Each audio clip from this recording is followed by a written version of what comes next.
JBNN will keep you informed. I'm Michelle Jones.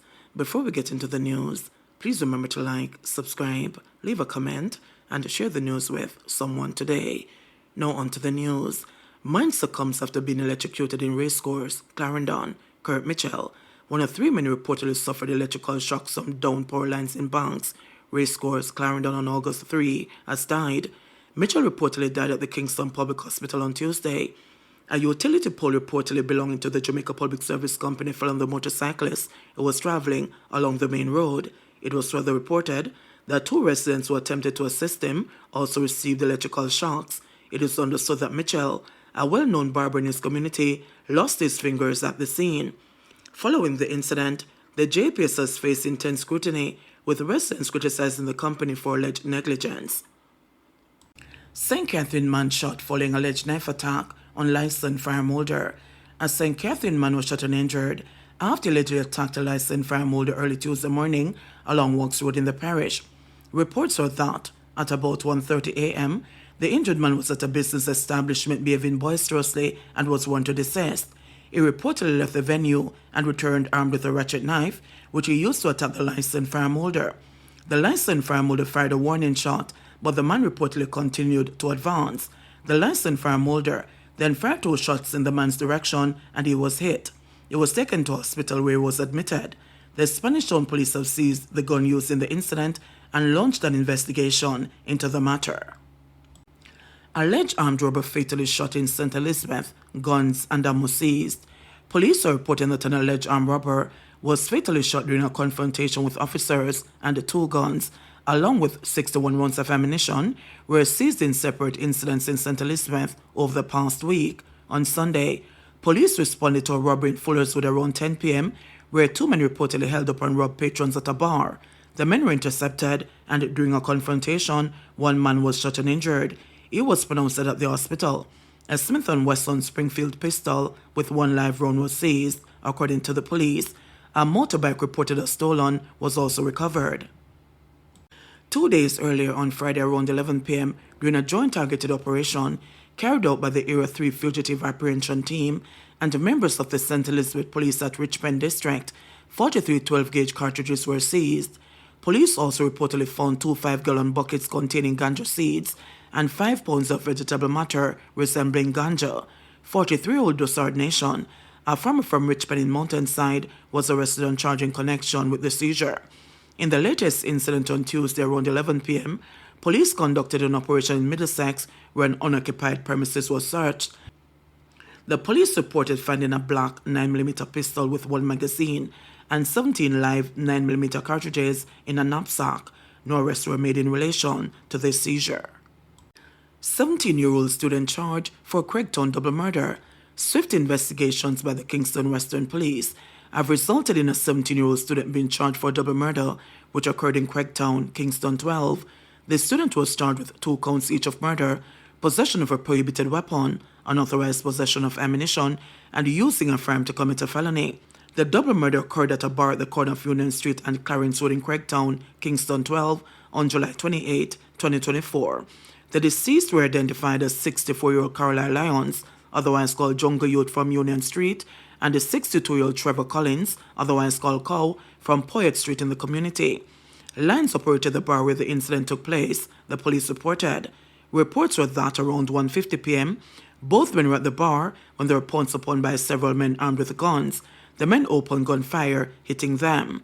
Lyons was shot in his chest, while Collins received injuries to the left and right side. Police assisted the injured men to the Kingston Public Hospital, where doctors pronounced them dead. The accused teen was charged after it was pointed out during an identification parade, the police said. Fugitive deported from Dominican Republic faces new murder charges. A fugitive recently deported from the Dominican Republic and charged with murder has not been implicated in another killing. The accused, 36-year-old Shadane Mackenzie, otherwise called Philippines, a painter from Sunlight Street, Kingston 13, had been on the West Kingston Police's most wanted list for nearly a decade. Last month, Mackenzie was apprehended by police in the Dominican Republic after arriving on a flight from Haiti and was deported to Jamaica on July 27. Days later, he was charged with murder, possession of a prohibited weapon, and unauthorized possession of ammunition. These charges stemmed from the killing of Damian Cummings, otherwise called Beanie Man, 29, on Sunlight Street, Kingston 13, on Tuesday, June 22, 2021. On Tuesday, Mackenzie was hit with the same set of charges, plus wounded with intent, in connection to the killing of 36-year-old Richard Walker along Ramsey Avenue, Kingston 13, on Saturday, December 3, 2016. Head of the Kingston Western Division, Senior Superintendent Michael Phipps, said Mackenzie's arrest highlights the ongoing successes of the police force.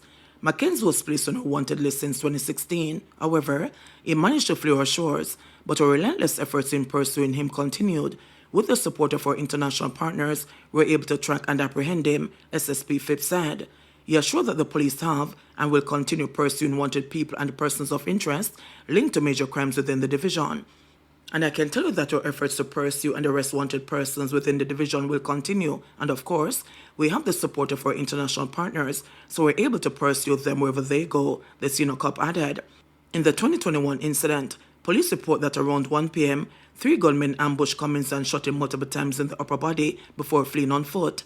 16 9mm and 4 5.56 pen casings were found at the scene.